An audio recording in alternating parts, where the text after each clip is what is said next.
வேதத்தை ஆராய்ச்சி செய்வதன் நோக்கம் நாம் ஆசீர்வாதமாக வாழ வேண்டும் என்பதற்காக தான். ஆசீர்வாதமாய் வாழ வேண்டும் என்பதற்காக பிள்ளைய எந்த ஸ்கூல்ல படிக்க வைக்கலாம், எந்த காலேஜில் சேர்க்கலாம், என்ன வேலை கிடைத்தா பிள்ளை இந்த தேசத்துல ரொம்ப ஆசீர்வாதமா இருப்பான் அப்படின்னு சொல்லி மற்றவர்கள் தன்னுடைய பிள்ளைகளை அந்தந்த இடத்துல சேர்ப்பதற்கு ரொம்ப பிரயாசப்படுகிறார்கள்.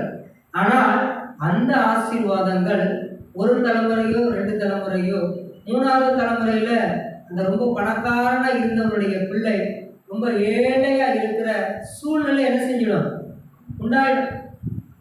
நீங்க கேள்விப்பட்டிருப்பீங்க, எங்க அப்பா எங்க தாத்தா எங்க சொத்தை எல்லாம் என்ன செஞ்சிட்டாரு, குடிச்சே அழிச்சிட்டாரு அப்படின்னு சொல்லுவாங்க இல்லையா? ஆனா வேதத்தை ஆராய்ச்சி செய்தால் இந்த ஆசீர்வாதம் கொஞ்சம் கூட நம் தலைமுறைக்கு குறையவே குறையாது. அல்லேலூயா, அல்லேலூயா. இது பரிபூரணமான ஆசீர்வாதத்தை கொடுக்கிற ஆராய்ச்சி. அப்ப இந்த வேதத்தை நாம் ஆராய்ச்சி செய்து அதன் மூலமாக நாம் வாழ்ந்தால் அந்த வாழ்க்கை மூலமாக கிடைக்கும் ஆசீர்வாதம் குறையே இல்லாத ஆசீர்வாதம். நம்முடைய சந்ததிகள் நிச்சயமாக அதை என்ன செய்வார்கள், அனுபவிப்பாங்க. அல்லேலூயா. அதை நாம் சரியாக புரிந்து கொண்டு இப்படிப்பட்ட கூட்டங்களில் கலந்து கொள்வதற்கு நாமும் முயற்சி செய்யணும். நம்முடைய பிள்ளைகளை நம்ம என்ன செய்யணும், அதில் கூட்டிட்டு வருவதற்கு நம்ம முயற்சி செய்யணும். பாருங்க, கர்த்தருக்குள்ளாக பிள்ளைகள் வளர்ந்துடும் நம்ம நினைக்க முடியாது. நம்ம வளர்த்தா தான் அந்த பிள்ளைங்க அப்படி என்ன செய்வாங்க, வளருவாங்க. இடைக்கூடத்துக்கு போகணும், போகலாம் அப்படின்னு நம்ம கூட்டிட்டு வரும்போது தான் அந்த பிள்ளைகள் நம்ம வீட்டில் இருந்தால் சர்ச்சுக்கு போகணுங்கிற எண்ணம் அந்த பிள்ளைகளுக்கு என்ன செய்யும், வரும். நம்ம வீட்டில் இருக்கும்போது சபையில் ஒரு கூட்டம் நம்ம வேற இடத்துக்கு போகணும்னு பிளான் பண்ணோம்னா அந்த பிள்ளைகளும் அதே மாதிரி தான் என்ன செஞ்சுக்குவாங்க, நடந்துக்குவாங்க. அல்லேலூயா, அல்லேலூயா.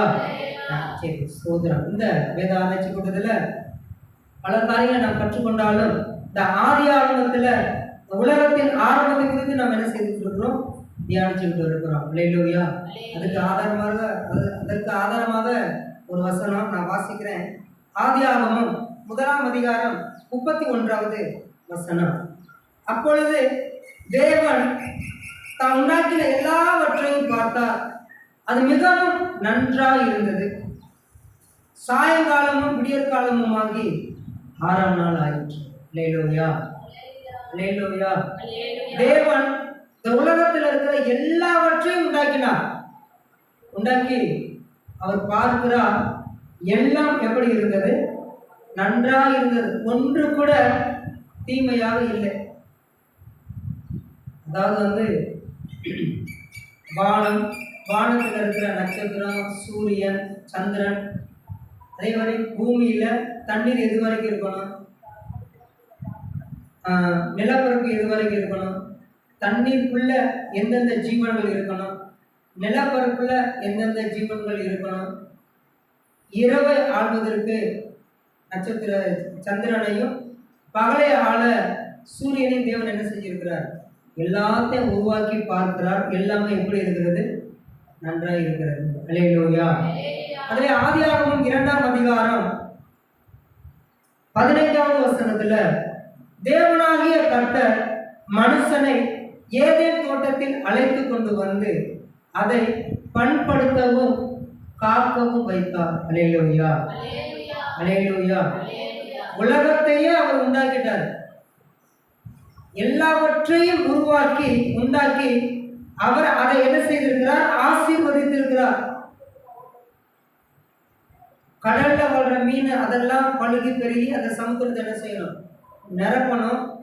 பூமியில ஊர்வன பறப்பன விலங்குகள் எல்லாம் அது பெருகி அந்த பூமியை என்ன செய்யணும், நிரப்பணும்னு சொல்லிட்டு எல்லாவற்றையும் தேவன் என்ன செய்து வைத்திருக்கிறார், ஆசீர்வதித்திருக்கிறார். ஆனால் மனிதன் சமாதானமா சந்தோஷமா வாழ வேண்டும் என்பதற்காக அவங்களுக்காக ஒரு தோட்டத்தை ஆண்டவர் என்ன செஞ்சிருக்கிறார், உண்டாக்கி இருக்கிறார். அந்த தோட்டத்துக்கு பேர் ஏதேன் தோட்டம். அந்த தோட்டத்துல யார் யார் இருக்கணும், யார் யார் இருக்கிறாங்க அப்படின்னா ஆதாம், ஏவாள், சர்ப்பம், சகல விதமான விருட்சம், நன்மை தீமை அறியத்தக்க பழம், விருட்சம், இது எல்லாம் அந்த ஏதேன் தோட்டத்தில் என்ன செய்யுது, இருக்குது. அல்லேலூயா, அல்லேலூயா.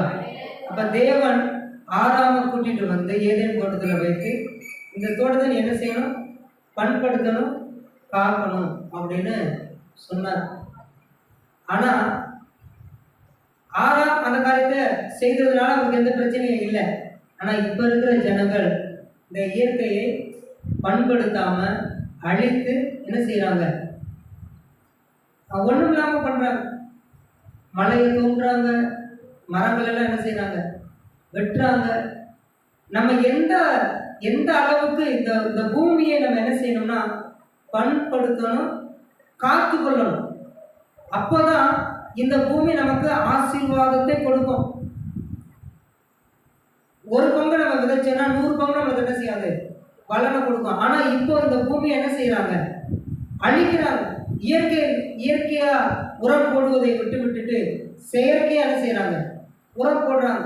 மரங்களை எல்லாம் வெட்டுறாங்க, ரோடு அமைக்கிறாங்க, மலைகளெல்லாம் தோண்டி என்ன செய்யறாங்க, வீடு கட்டுறாங்க, மண்ணெல்லாம் அழுறாங்க. இது எல்லாம் காக்காமல் அழிப்பதனால இயற்கை ஜனங்களை பாதுகாக்க வேண்டியது, தாங்க வேண்டியது அவர்களை அது என்ன செய்யுது, அழிக்கிறது. அல்லேலூயா.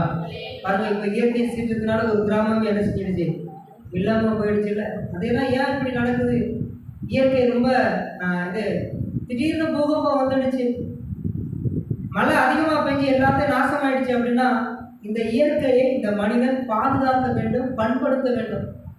இந்த வேலையை செய்தால்தான் அந்த இயற்கை நாம் வாழ்வதற்கு ரொம்ப சந்தோஷமான சூழ்நிலையை இந்த இயற்கை கொடுக்கும்.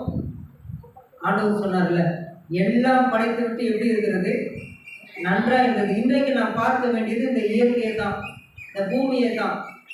இதை குறித்து தான் நம்ம என்ன செய்யணும், பார்க்கணும். முதல்ல ஆண்டவர் இதை தான் செய்திருக்கிறார்.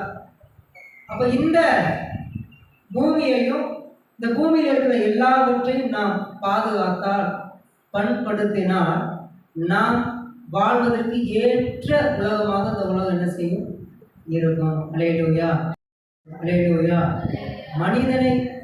மனிதனுக்கென்று தேவன் கொடுத்திருக்கிற ஒரு கட்டளை என்னன்னா, இந்த பூமியை காக்கணும், பண்படுத்தணும், அழிக்கக்கூடாது, நாசம் பண்ணக்கூடாது. நம்ம எந்த அளவுக்கு அதை அழிக்கவும் அதை நாசம் பண்ணணும்னா அது மறுபடியும் நம்மை அதை என்ன செய்யும், அழிக்கும், நாசம் பண்ணணும். அல்லேலூயா, அல்லேலூயா.